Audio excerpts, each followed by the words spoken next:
You talk about risk. What do you think the biggest risks are Oh my gosh. associated with investing in Nigeria? At a micro level, effectively, you said, I'm looking at an opportunity. What's your thought process, or what do you think?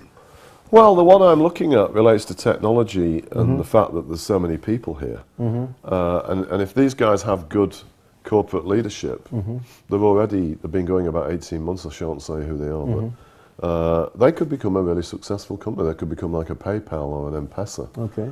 And that's the sort of thing that I look at. What is the edge? What is a country's edge?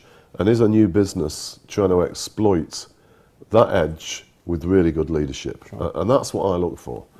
Now, the problems in Nigeria include a number of risks. One is, of course, same as anywhere else, macroeconomic risk. What happens if the Naira now collapses because there's less credibility for the central bank? Possible.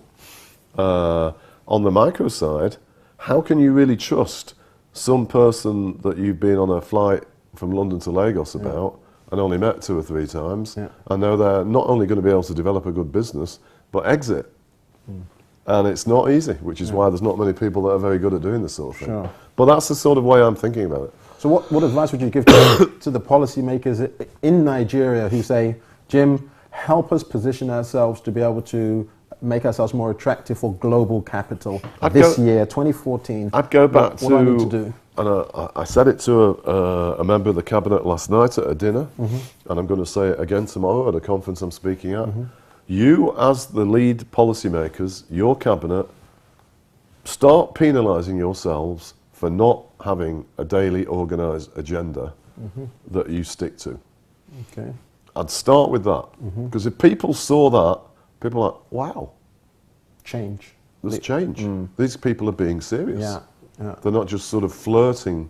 Because a lot of people, and very conservative people, and they may be right, think, oh, this is just another one of those fads. Right.